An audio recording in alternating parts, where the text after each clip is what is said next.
Hola, en el marco del Día Mundial de Acción por los Trastornos de la Conducta Alimentaria, quiero platicarles un poco sobre cómo ha sido mi experiencia viviendo con un trastorno de la conducta alimentaria desde que tengo alrededor de 14-15 años. Actualmente tengo 32 y ha sido una batalla constante. En esta ocasión quiero platicarles más sobre cómo era mi vida, el contexto en el que yo desarrollé y viví todos estos años con el trastorno. Y no voy a centrarme tanto en lo que es los comportamientos en sí. Cada vez que he hablado de mi trastorno, normalmente me centro en los comportamientos respecto a la alimentación y la imagen corporal y también en el sufrimiento que estos comportamientos me causan. Tengo un video cortito en el que hablo sobre cómo es vivir con un TCA. Les invito a verlo. Y también tengo un video en donde hablo de la fobia social. Está relacionado con mi trastorno de la conducta alimentaria. Normalmente se define un TCA como una alteración en el comportamiento, actitud e ingesta de los alimentos. Y también hay una preocupación excesiva sobre la imagen corporal. Pero con mi experiencia puedo decirles que siempre hay algo detrás de un TCA. Yo creo que el TCA es cómo se ve, o sea, los comportamientos que se ven, pero en el fondo hay algo que nos está haciendo tener estos comportamientos. Estos comportamientos al final se vuelven una manera de lidiar con algo que nos está causando sufrimiento y que no somos capaces de ver. Entre los trastornos más conocidos de la conducta alimentaria están la anorexia, la bulimia, el trastorno por atracón, el trastorno de restricción de la ingesta de alimentos. También están la pica y la rumiación. ¿Qué desencadena un TCA? Pues tenemos varios factores que se integran para que esto se dé. Entre ellos están el factor biológico, genético, socioculturales y de personalidad también. Bueno, mi experiencia con el trastorno de la conducta alimentaria. No les puedo decir específicamente uno que yo haya sufrido porque ha evolucionado muchísimo. Empezó entre mis 14 y 15 años. Creo identificar que fue en la transición entre la escuela secundaria en México y la preparatoria. Con mis conocimientos actuales sobre mi trastorno de fobia social, puedo relacionar claramente lo que yo estaba viviendo en ese momento y el uso del trastorno de la conducta alimentaria como una herramienta de afrontamiento ante mi situación. Hablemos un poco de mi contexto. Pues termino la escuela secundaria, me voy a cambiar a otra escuela. En este momento sigo viviendo con mis papás, pero viajo todos los días a otra ciudad que está cerca del pueblo de mis papás, en donde está la escuela a la que voy a ir. Me voy a cambiar de nivel escolar, entonces es algo que ya de por sí causa en la pubertad, causa mucho estrés. Además de que siempre fui una niña muy tímida y siempre sentí como esta falta de confianza en mí para socializar. Entonces siempre sentí como que no estaba bien integrada con los demás, como que mis amigas no eran realmente mis amigas y me costaba mucho relacionarme con los varones. Era bastante solitario, ¿no? Porque yo, a pesar de que la gente intentaba, o sea, a pesar de que mis compañeras intentaban integrarme, yo no me sentía integrada. Me sentía incapaz de crear esos nuevos vínculos que vienen con el cambio de escuela, que vienen con nuevas personas, un nuevo ambiente. Empecé a interesarme por un muchacho. Entonces, esto fue en las vacaciones, ¿no? Tomé un curso propedéutico y me interesaba este muchacho y yo me sentía muy frustrada y muy decepcionada. Me infravaloraba y sentía que no era capaz, o sea, yo no podía tener ese tipo de relaciones que yo tenía pues ganas de vivir porque al final era una adolescente. Esta incapacidad de relacionarme me causó algo que yo creo que fue un cuadro, un episodio de depresión. En realidad no me diagnosticaron en ese momento, pero, o sea, viéndolo hacia atrás, recordándolo, realmente creo que sí estaba deprimida. Esta depresión no diagnosticada y el deseo de escapar de la realidad que yo estaba viviendo me llevaron a refugiarme en la música. Ya no tenía como ganas de comer, me la pasaba en mi cuarto encerrada, meciendo en mi hamaca como buena yucateca, escuchando música, cantando o leyendo, o incluso durmiendo. Empecé a perder peso a causa de esto, y además hubo otro motivo por el cual probablemente perdí peso, y es que cuando era niña sufrí de asma y tomaba cortisona. Entonces, cuando en la adolescencia dejé de tener estas crisis de asma, entonces dejé de tomar el medicamento y muy probablemente mi cuerpo se deshinchó. Me hacían muchos cumplidos por esta pérdida de peso. Y ahí se empezó a desatar como esta obsesión y estas ganas de pues mantener esa pérdida de peso, porque yo me estaba sintiendo como admirada por mis pares porque había perdido peso. Y además eran principios de los 2000 creo, pero yo, o sea, yo crecí con estas ideas de las revistas y de los comentarios de las dietas de los 90s, donde se le tenía pavor a las grasas y no podías combinar frijoles y arroz porque engordaba y o sea, una serie de datos bastante incorrectos acerca de la alimentación y la nutrición, como que el plátano engorda y ese tipo de cosas. Y era algo que se hablaba mucho en mi familia. Había toda esta historia de productos milagro para bajar de peso y ese tipo de cosas. Después de un año en mi nueva escuela, sí logré pues hacer una que otra amiguita y como que mantener las relaciones que tenía con algunas compañeras de mi escuela secundaria. Pero yo decidí que quería cambiarme de escuela e irme a la gran ciudad, a Mérida, a estudiar a otra prepa porque yo quería entrar a la Universidad Autónoma de Yucatán y según nos decían que no iba a poder entrar, sino iba a la prepa específica de la universidad. Yo creo que ya había decidido estudiar nutrición, entonces tenía así como en mi mente, yo quiero estudiar en la prepa 2 porque quiero entrar a la Facultad de Medicina de la UAL para estudiar nutrición. Otra cosa que me motivaba mucho era este cambio de ambiente, ¿no? Yo sentía que podía empezar de cero y tenía en mi cabeza esta ilusión de crearme una vida como, o sea, que me fuera más satisfactoria, porque yo seguía siendo muy tímida y seguía como que sintiéndome muy frustrada con mis relaciones sociales. Por supuesto, esta historia de la vida ideal que yo soñaba nunca llegó. Me cambié a otra escuela, una escuela privada que era católica, mientras lograban terminar mis papeles para que yo pudiera entrar a la prepa 2. En esta segunda prepa yo seguía siendo tímida y seguía sin tener amigas, seguía sin sentirme que formaba parte de un grupo. Sentía que sí había personas que me integraban, pero mi sentimiento, mi percepción era que realmente no me estaban integrando porque yo les agradaba, sino porque yo siempre he sido buena estudiante y yo les pasaba las tareas y siempre ha sido esa mi percepción. Porque en cuestiones de la escuela yo siempre he sido muy perfeccionista y muy buena estudiante. Se me da muy fácil entender los temas y como que me gustaba hacer mi tarea, pues. En esta preparatoria yo intenté buscar apoyo del psicólogo porque me sentía muy mal.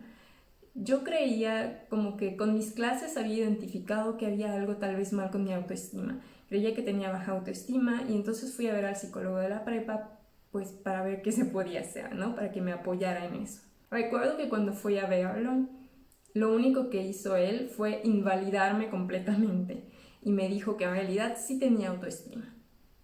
Y por supuesto que no regresé con él. En esta escuela también hubo una historia de crush.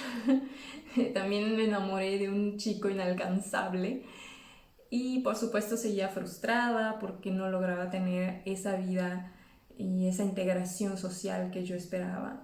Siempre me sentí muy aislada, muy sola y pues llegó el momento de cambiarme otra vez de prepa y dije, bueno, otro comienzo, otra oportunidad. En la transición, en el verano de transición, entre las dos prepas, yo estaba viviendo con mi hermano mayor y él en su asunto con la universidad y no teníamos una relación cercana. De hecho, prácticamente no nos hablábamos. Y en ese verano, mi hermano mayor iba a karate. Entonces en ese verano mi hermanito vino con nosotros y nos inscribimos a un curso de verano, él y yo. Yo era la más grande del curso de verano, qué vergüenza me daba. Y también nos inscribimos a karate. El karate me ayudó mucho con mi autoestima, con mi autovaloración, porque yo sentía que era buena. Tenía bastante como control con mi cuerpo y a pesar de que era muy delgada, porque digo, yo seguía con mis problemas de alimentación, me restringía para mantener bajo mi peso, pues ya era algo natural para mí porque pues yo no podía, mi estómago se había hecho más pequeño y yo no podía comer mucha cantidad. Entonces empecé a entrenar karate y me sentí como aceptada y además el maestro me motivaba y me decía que era buena. Incluso me motivaba para ir a entrenar con la selección estatal de karate, que al final dejé porque me causaba mucha ansiedad la competición. Y entrené karate muchos años, alrededor de 10 años, hasta que la adultez me hizo dejarlo. Durante este tiempo el trastorno de la conducta alimentaria había evolucionado, digamos. Yo ya hacía ejercicio compulsivo y obsesivo. Eh, Hacía mucho tiempo de ejercicio y por supuesto no incrementaba mucho que digamos mi ingesta calórica. Y pues esto, junto con la exigencia de la escuela, era bastante fuerte, ¿no? Pero pues yo estaba muy contenta con el karate y pues ahí fue un poco difícil la prepa 2 porque pues fue la primera vez que no fui una buena estudiante, que fui la estudiante que pasaba apenas. Entonces fue bastante frustrante. Recuerdo que había perdido tanto peso y tenía esta compulsión con el ejercicio y la restricción con los alimentos que mis papás se preocuparon y sí me llevaron con una psicóloga. Esta psicóloga no me agradó porque en primer lugar me llamaba mentirosa y un día me amenazó con internarme en un instituto psiquiátrico. Se lo dije a mi mamá y ya no quise regresar con ella. También fui con una nutrióloga. Esto fue también en la prepa. Esta nutrióloga me daba planes de alimentación en los que poco a poco me iba incrementando la cantidad de alimentos que iba consumiendo y yo no lo respetaba. Recuerdo que le ponía muchos pretextos a mi mamá, le decía es que no puedo, mi estómago no soporta la cantidad de alimentos, es demasiado. Y me enojaba con mi mamá cuando intentaba como esconder alimentos extra en mis comidas, me volví vegetariana y pues también yo vivía sola, entonces de lunes a viernes yo me encargaba de mí y solo el fin de semana estaba con mis papás, ¿no? Me iba el viernes y regresaba el domingo a mi casa en Mérida. Las citas con la nutrióloga normalmente eran los sábados cada 2 semanas y como yo me iba los viernes, cuando apenas llegaba a mi casa, tenía atracones. Ahí empezaron los atracones, porque por supuesto yo no había respetado el plan de alimentación de la nutrióloga y yo pues cuando llegaba tenía estos atracones con el pretexto de pues aumentar de peso para el día siguiente que la nutrióloga me iba a pesar. En la nueva escuela, en la prepa 2, mi vida social seguía súper mal, seguía sintiéndome inadaptada, seguía sintiéndome sin amigas, a pesar de que también había personas que me integraban, yo no me sentía integrada, no sentía que podía ser yo, no sentía que había un vínculo íntimo con ninguna de mis compañeras. Y pues en el karate me sentía bien, me sentía bastante aceptada, pues seguía sintiendo que era buena y me hice amiga de la maestra que apoyaba al maestro de karate, el dueño de la academia. Y con ella empecé a ir al gimnasio y como que me metía a este mundo, ¿no? Finalmente logré entrar a la universidad que yo quería, a la licenciatura en nutrición, a la Facultad de Medicina. Y ahí, ese primer año, conocí a mi mejor amiga. Por primera vez en mi vida, cuando estaba en la universidad, me sentía bien, me sentía contenta, sentía que había conocido o sea, tenía mi grupo de amigas y amigos con los que me sentía bien, nos divertíamos. Además, yo estaba muy en control de mi alimentación porque era vegetariana y ahí era el pretexto perfecto para restringir alimentos. Yo no consumía azúcares, había dejado de consumir azúcares por completo y tampoco consumía refrescos embotellados. Estos comportamientos son muy aplaudidos en este tipo de ambientes, ¿no? Y me parece que es malsano para los estudiantes de nutrición y al final esto los forma y cuando salen a la vida ellos van y pasan sus comportamientos malsanos a sus pacientes. Mi amistad con mi mejor amiga me hizo integrar de nuevo los alimentos con azúcares a mi dieta. Volví a comer helado, galletas, chocolates. Consumía estos alimentos para mantenerme despierta durante las noches de insomnio por la ansiedad del estudio y después esto me causó igual muchos problemas de colitis y cosas así, ¿no? Estos años de universidad me hicieron vivir muchos cambios en mi alimentación. Seguía siendo vegetariana, pero ya integraba alimentos fritos, alimentos con azúcares, como dije, pues helados, chocolates, etc. Y ya me sentía como más normal, porque tenía amigos. Hubo un periodo difícil porque creo que fue en segundo año que no pasé un examen y me fui a extraordinario. No pasé el primer examen extraordinario, por lo que perdí el año. Me causó mucha ansiedad, comía mucho y pues por lo mismo para estudiar mientras yo leía pues comía o como que mi única fuente de escape de la ansiedad era la comida, todos esos alimentos que yo me había restringido antes, helados, chocolates, galletas. Igual en este periodo me lesioné porque empecé a entrenar esgrima, seguía entrenando karate y también iba al gimnasio. Entonces hacía 7 horas de deporte al día, todos los días, de lunes a viernes, y el sábado también entrenaba. El único día que descansaba era los domingos. Y me restringía muchísimo, me pasaba todo el día fuera de casa, entonces me llevaba mi comida que preparaba en mi casa y pues yo iba con mi topper, con mis botellas de agua y todo para no estar gastando dinero y me iba cargando todo, o sea, caminando todo el día con mi bolsa súper pesada con 3 litros de agua, topper, cambios de ropa para todos mis entrenamientos y todo. Me lesioné y pues tuve que dejar de entrenar un tiempo. Durante este tiempo subí de peso porque de nuevo me refugié en esos alimentos que yo me había restringido durante mucho tiempo y aunado al hecho de que no podía hacer tanta actividad física como estaba haciendo antes, pues subí de peso.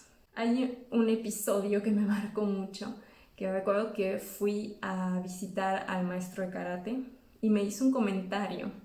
No recuerdo exactamente sus palabras, pero la idea que yo recibí fue que mi panza era más grande que mis senos. O sea, ya estaba pasando mi panza el tamaño de mis senos. Y ahí me creé otra regla en mi cabeza. Tenía que bajar de peso, por supuesto, y además nunca jamás en mi vida me iba a volver a permitir tener la panza más grande que mis senos. Que vaya, mis senos son prácticamente inexistentes. Después de este periodo en el que me dediqué al deporte y a pasar mi examen extraordinario, regresé a la licenciatura. En los últimos semestres de la licenciatura yo ya no tenía ganas de seguir. De hecho, yo quería dedicarme al entrenamiento deportivo. Quería ser entrenadora. Como ya estaba pues como en quinto semestre de la carrera, decidí terminar. Son 9 semestres en total, o eran 9 semestres en esa época. Al final, cuando ya estaba en mi servicio social, ya iba a terminar, me iba a titular, tomé un diplomado de ejercicio físico y también me certifiqué como entrenadora personal. Y cuando terminé mi servicio social, entré a trabajar como entrenadora de un gimnasio en un club deportivo bastante conocido en esa época en Mérida, que estaba dentro de una plaza comercial. En esta época, el trastorno de la conducta alimentaria pues volvió a evolucionar. Durante la universidad pues yo integré muchos nuevos alimentos, ¿no? Los que ya comenté, pero cuando me metí al fitness, cuando me metí a este mundo basado en la imagen corporal, en quiero ser entrenadora de gimnasio y además soy nutrióloga, entonces tengo que dar una imagen que represente pues lo que soy o lo que hago y llame la atención de los clientes, era una presión muy grande. Y mi trastorno de la conducta alimentaria se volvió a transformar. Ahora ya, en lugar de ser restrictivo como al principio, se volvió más del tipo como de ortorexia, ¿no?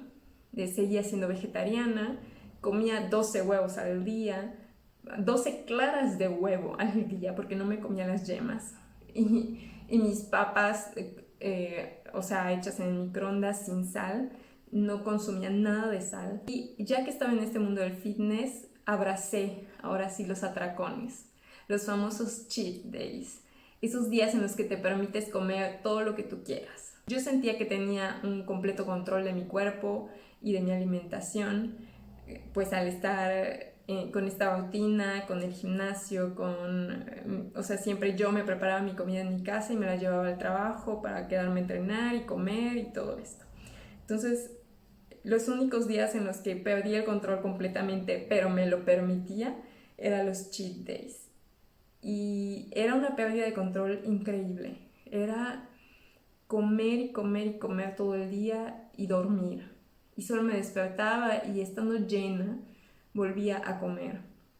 No vomitaba ni nada. La única forma en la que yo controlaba esto era pues con la restricción de la semana y con el ejercicio. Cuando ya iba a cumplir un año trabajando en este club, decidí mudarme a Cancún.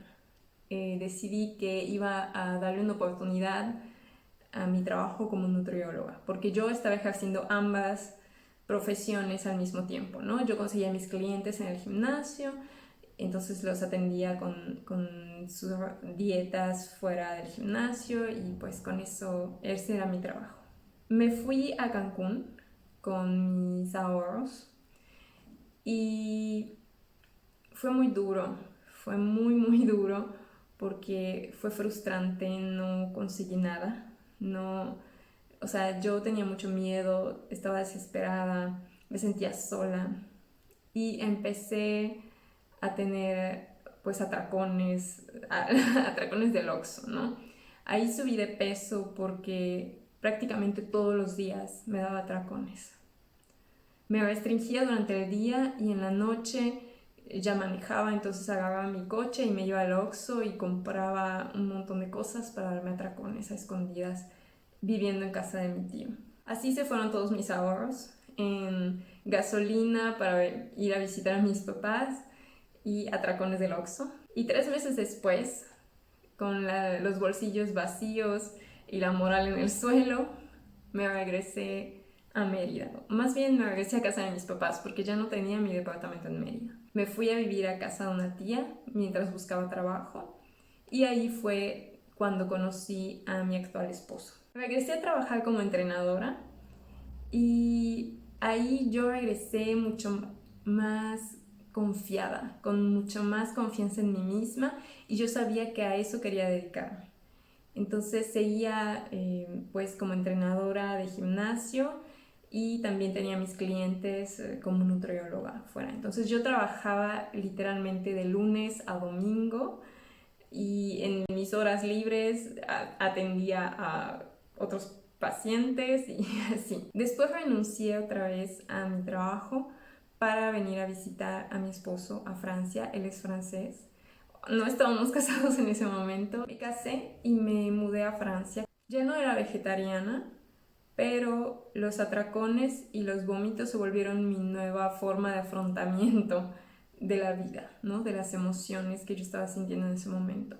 Me sentía muy sola, me sentía enojada y frustrada porque pues yo me sentía ya muy cómoda y muy feliz y satisfecha con mi vida independiente que tenía en Mérida. Antes de renunciar y mudarme a Francia, yo ya me estaba independizando finalmente y ganaba bastante bien para los estándares para mis estándares de la época. Y también yo sentía que había encontrado como mi razón de ser, como me sentía muy satisfecha con quien yo era en ese momento, cómo yo era y cómo me sentía conmigo misma en ese momento. Entonces cuando yo renuncié a todo esto para mudarme a Francia, igual con las expectativas, yo no sabía que no iba a poder trabajar como nutrióloga ni como entrenadora. Simplemente yo creí que pues el tiempo de adaptarme, de aprender el francés, de crear relaciones y todo eso, pues era solo un tiempo y después iba a poder continuar pues mi sueño de ser entrenadora y nutrióloga, ¿no? Y ahí volví a encontrarme con estas dificultades sociales. Tuve que renunciar a mi carrera como entrenadora y como nutrióloga porque no puedo ejercerlas en Francia y mi trastorno de la conducta alimentaria volvió a evolucionar. Ahora ya no era de forma como ortorexia, sino que se volvió más como una bulimia. Empecé a tener atracones y a vomitar. Esto todavía me cuesta un poco, me ha tomado mucho tiempo aceptarlo. Y cada vez que alguien me recuerda eso, cada vez que alguien me pregunta por qué no trabajo o qué hago, a qué me dedico y me recuerda a lo que no me puedo dedicar, me causa algo, me causa frustración y me da tristeza. Los atracones y los vómitos cada vez eran peor. Yo seguía muy frustrada, muy sola, sentía que no encajaba. Ya hablaba francés, pero aún así no lograba tener vínculos íntimos con otras personas. Y todavía no lo logro hasta ahora. Busqué ayuda, me asusté porque empecé a tener ataques de pánico. Tenía llagas en las manos por los vómitos, tenía la boca llena de fogajes, me dolía todo, las encías inflamadas, siempre me dolía la boca, tenía reflujo, tenía gastritis, tenía colitis, no digería bien nada. Fui con el médico de la familia en esa época y él me dijo que yo me aceptara como era, que Diana vomitaba y lo mejor era que yo aceptara que yo era esa persona. Pero en el fondo yo sabía que yo no era mi bulimia. Y no me convencía lo que él me decía. Me decía, estás bien, no pasa nada, porque yo estaba preocupada, porque yo sabía los problemas físicos que la bulimia le causaba a mi cuerpo, a mi salud física. Y no, en ese momento yo no pensaba en mi salud mental ni emocional, solo pensaba en mi salud física y tenía miedo de que mi corazón se pare o de que mi estómago reventara o, o morir de una forma horrible en el piso del baño. No me funcionó ir con el médico familiar, así que consulté con un psiquiatra. Este psiquiatra me dio antidepresivos y ansiolíticos y me decía que me maquillara, que sonriera, incluso me hizo, o sea, como que me quería hacer dudar de mi matrimonio, como si quisiera culpar o decirme bajita la mano que mi matrimonio no estaba funcionando. En ese momento yo pues tenía mis ataques de pánico, taquicardias, todo el tubo digestivo destrozado, seguía sin amigos, estaba deprimida. Bueno, con los antidepresivos las cosas como que me sentía mejor en el sentido de que ya no me sentía deprimida, pero las crisis de bulimia no paraban. Yo seguía con atracones y vómitos. Incluso vomitaba después de cada comida y seguía haciendo ejercicio. En ese momento mi relación con mi mejor amiga de la universidad había cambiado. Ella tenía sus propias batallas personales en ese momento y nos habíamos alejado un poco. Y pues después logramos reconectar. Y desde entonces ella ha sido mi única amiga fiel, real, íntima y mi único apoyo junto con mi esposo. En 2018 yo estaba deprimida, trabajando en un restaurante de comida rápida, pues con todos los problemas físicos que me ocasionaba mi trastorno y ataques de pánico. Con mi esposo decidimos irnos de viaje un año. Abandoné mi tratamiento psiquiátrico porque no me estaba sirviendo según yo, ni siquiera lo hice poco a poco, ni le avisé al psiquiatra, simplemente dejé de ir. Y pues junto con mi esposo en 2019 nos fuimos de viaje por Asia. Ha sido uno de los años más difíciles y más transformadores de mi vida. Decidí que iba a parar de vomitar, de parar con este ciclo. Fue muy difícil, pero me eduqué. Tomé muchos cursos en línea para entender cómo se crean las emociones, los comportamientos, el mecanismo que lleva al atracón. Y al final logré parar los atracones y los vómitos. Intenté también terapia, leí muchos libros. Creo que también me ayudó mucho el hecho de que viví en Bali y pues yo no podía cocinar. Entonces comprábamos comida pues 2 veces al día, todos los días. La única comida que me hacía yo era el desayuno. Y esta pérdida de control pues me hizo subir de peso. Y fue una lucha increíble por la aceptación de mi nuevo cuerpo. Fue muy, muy difícil emocionalmente. Yo me sentía muy sola, sufría mucho. Al mismo tiempo me daba como ganas de querer salir de ahí. Yo sabía que había algo más detrás, ¿no? Algo más allá. No podía ser esa mi vida. La ganancia de peso, mis nuevos conocimientos y la perspectiva de una vida mejor me motivaron a salir del hoyo. Al final del 2019 fuimos a visitar a mi familia, nos quedamos un par de meses en México, mi esposo y yo, y pude pasar tiempo también con mi mejor amiga. Regresé a Francia con mi esposo en 2020, a principios del 2020, directo al primer confinamiento en casa de mis suegros. Y también fue un periodo difícil, porque la convivencia con ellos y pues todo el temor que ocasionaba la enfermedad o sea, todo lo que estaba pasando, ¿no? A nivel mundial. Yo estaba haciendo yoga, empecé a hacer yoga, entonces ya no iba al gimnasio. Y todo el 2020 el único deporte que hice, el único ejercicio que hice fue yoga en casa. Y en mayo del 2020, pues mi esposo y yo nos compramos nuestra casa y venimos a vivir aquí en donde vivo actualmente. Durante mi época viajando, había aprendido sobre la alimentación intuitiva. Entonces mi idea era continuar con la alimentación intuitiva, pero al llegar a Francia, en casa de mis suegros, volví a perder peso.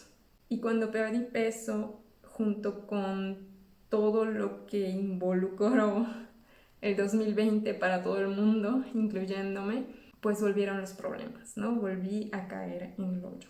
El mudarme a mi casa con mi esposo y poder tener de nuevo esta ilusión del nuevo proyecto, un nuevo lugar, el potencial de crear nuevos vínculos con personas nuevas y pues este proyecto de vida que tenemos de la permacultura, tener un huerto y tener animales y todo esto, estar como más en contacto con la naturaleza, me hacía mucha ilusión Y al principio pues era eso, es nueva casa, nuevo lugar, como cada inicio en mi vida.